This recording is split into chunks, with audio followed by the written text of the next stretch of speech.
नमस्कार, तुमचं सगळ्यांचं स्वागत आहे माझ्या ब्लॉगमध्ये. आणि आज भरपूर दिवसाचं माझं पेंडिंग काम होतं, जवळपास वर्षाचं म्हणा. आणि आज शेवटी मुहूर्त सापडले आणि बघू माझी आज ड्रायव्हिंग टेस्ट आहे. ड्रायव्हिंग टेस्ट कशी देते ते बघू. आणि मला 2 व्हीलरचं लायसन मिळणार आहे. आणि मग मी तुम्हाला कशी मी गाडी शिकले वगैरे, कारण गाडी शिकायचं फार मोठं डिफिकल्ट माझ्यासाठी टास्क डिफिकल्ट होतं.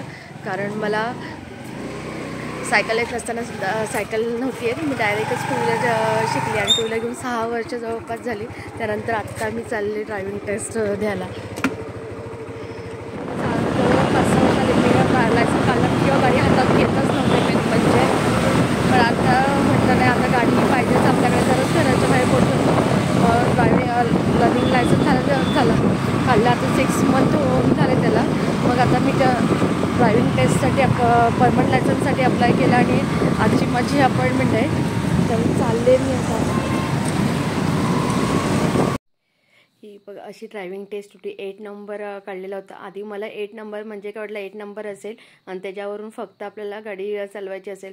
पण नाही, हा 8 नंबरचा जो गॅप दिसतो त्या गॅपमधून गाडी चालवायची होती आणि कुठेही गाडी टच होता कामा नये. इंडिकेटर्स द्यायचे होते. थोडी मी घाबरलेले, पण नंतर मग प्रॅक्टिस केली आणि हा प्रॅक्टिसचाच राऊंड आहे. आत्ताच मी ड्रायव्हिंग टेस्ट देऊन आले. टेस्ट देऊन आल्याच्यानंतर आता अनुला घेऊन चालले बॅडमिंटन क्लासला. आणि गाडी जर पहिल्यांदा घेऊन गेली असेल ना, तर मग 6 वर्षाच्या गाडीला जास्त हातच लावला, तेवढ्यातच मी फिरायची. नंतर मग अनायला जेव्हा बॅडमिंटनचा क्लास लावला तेव्हा मी गाडी काढली बाहेर. मग लर्निंग लायसन काढलं, नंतर मग गाडी बाहेर काढली. आणि तिथपासून जवळपास 6 महिने मग मी त्याला रेग्युलर गाडी माझ्या हातामध्ये होती. आणि आज शेवटी लायसन्स परमनंट लायसन्स काढायला घेतलं. म्हणजे आपली गाडी हातात, रेग्युलर गाडी हातात पाहिजे, मग आपला कॉन्फिडन्स पण ऑटोमॅटिक बूस्ट होतो. हा बघा अनय पण आमचा बॅडमिंटन प्लेयर चाललं आहे आणि त्याच्यासाठीच मी गाडी बाहेर काढली. आणि रोज त्याला घेऊन जाते, त्यामुळे म्हणजे ऑटोमॅटिक माझी पण प्रॅक्टिस होते आणि कॉन्फिडन्स बऱ्याच. मला बोलू दे याजवळ.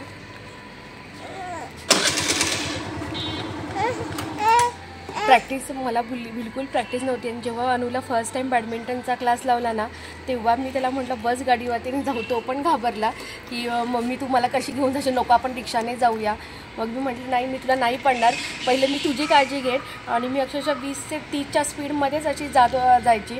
आणि नंतर जवळपास आता मला 6 महिने म्हणजे त्याला बॅडमिंटनचा क्लास लावून 6 महिने झाला. मग माझा पण गाडीवरती व्यवस्थित हात बसला आणि मी आता त्याला रोज सोडायला जाते. आणि त्याच्यामुळेच माझा कॉन्फिडन्स वाढला. म्हणजे हातामध्ये रोज जर गाडी असेल ना, तर व्यवस्थित कॉन्फिडन्स वाढतो.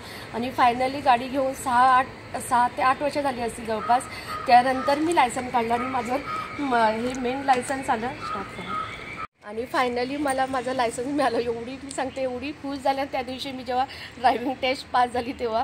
कारण एकदा लर्निंग लायसन म्हणजे करून मी नंतर सेकंड लायसनला अप्लायच नव्हतं केलं ड्रायव्हिंग टेस्टसाठी. आणि आता मात्र भरपूर मनाची जिद्द हे करूनच गेलेले की मला कसंही करून टेस्ट द्यायचीच आहे. आपण कसं वाटतं आता मम्मी गाडी चालवते तर? चांगलं वाटलं. आणि फर्स्ट टाईम माझ्यावर गेलं तेव्हा कसं वाटलं? काय वाटत होतं? पडेल मी असं वाटलं. आणि क्लासला जाईपर्यंत काय कसं वाटलं? नाही, जेव्हा मी फर्स्ट टाइम जेव्हा गाडी घेतली ना, गाडी घेऊन तुला क्लासला गेले तेव्हा कसं वाटलं तुला? भीती वाटत होती. आणि आता मम्मी जेव्हा व्यवस्थित गाडी चालवते तेव्हा कसं वाटतं? चांगलं आता वाटतं मम्मीवर फिरायला जायला पाहिजे म्हणून. आणि हा माझा म्हणजे रोजचा संध्याकाळचा रुटीन असतो हा क्लासला घेऊन जाणं.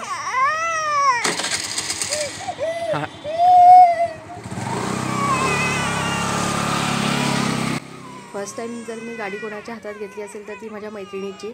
आणि तिच्याच गाडीवरती मी गाडी चालवायला शिकले. आणि खरंच तिच्याचमुळे मी आज शिकले. आणि खरंच तिला मी आज थँक्यू म्हणते की मी तुझ्यामुळे आज गाडी शिकले. जशी लेन दाखवली तशीच लेन होती. रात्री 9:30-10 वाजता मी जेव्हा कोण लोक नसायची त्यावेळेला मी गाडी चालवायला बाहेर पडायची. आणि चालवताना फर्स्ट टाईम बिलकुल मला सायकल येत नव्हती. जवळपास 8 ते 10 दिवस मी फक्त गाडी अशी रिकामी गाडी घेऊन हातामध्ये दाखवते मी तुम्हाला.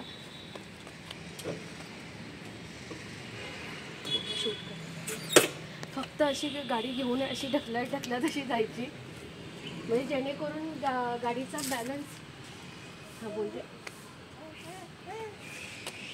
अशी गाडी ढकलत पूर्ण अशी 8-10 दिवस मी अशीच प्रॅक्टिस केली. आणि नंतर मग अशी प्रॅक्टिस झाल्याच्या नंतर मी नंतर बसून फक्त गाडी स्टार्ट करून दोन्ही पाय खाली ठेवून ढकलत अशी गाडी चालवायची. अशी चालवायची ना मी. अशी गाडी ढकलत अशी मी जवळ पुन्हा 15 दिवस म्हणजे गाडीचा बॅलन्स जेणेकरून येईल अशीच चालवायची. आणि नंतर मग नेक्स्ट स्टेपमध्ये होती गाडी स्टार्ट करून एकदम स्लो, म्हणजे इतकं की 15-20चा स्पीड, जेणेकरून गाडी मला कसंही कंट्रोल करता येईल. मग एकदम स्लो जवळ करा. म्हणजे बघा माझा स्पीड जवळपास जस्ट अशी गाडी मला असं चालवतं बस एवढीच माझ्या गाडीचा स्पीड होता, जेणेकरून गाडी मला कसंही झालं तरी मला कंट्रोल करता येऊ शकत होती. म्हणजे मी खरं सांगते, मी गाडी घेतल्या चालवल्यानंतर पडलेच नाही, विशेष कारण आधीच ऑलरेडी मी भित्री आहे, त्यामुळे भित्री असल्यामुळे कधी गाडीचं स्पीड वाढून पडलेच नाही. बस एवढ्या स्पीडने मी गाडी चालवत होते. आणि असं गाडी शिकल्याने शेवटचं सुद्धा सांगते की कॉन्फिडन्स हा मोस्ट आहे प्रत्येकीला. म्हणजे बऱ्याचशा आता महिला चालवतात गाडी वगैरे, गाडी काय भरपूर मोठे एरोप्लेन वगैरे भरपूर चालवतात, पण जी कॉन्फिडन्स असतो, कॉन्फिडन्सशिवाय काहीच होऊ शकत नाही.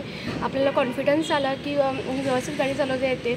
माझ्यासारख्या बऱ्याच जणी आहेत की ज्यांना गाडी चालवते पण बाय रोड जात नाहीत. त्या बाय रोड म्हणजे कॉन्फिडन्स असल्यामुळे जात नाही.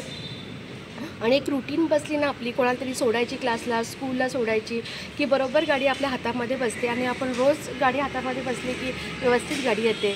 आणि आजचा माझा ब्लॉग तुम्हाला आवडला असेल तर नक्की माझ्या चॅनलला सबस्क्राईब करा. असंच भेटू आपण पुढच्या ब्लॉगमध्ये.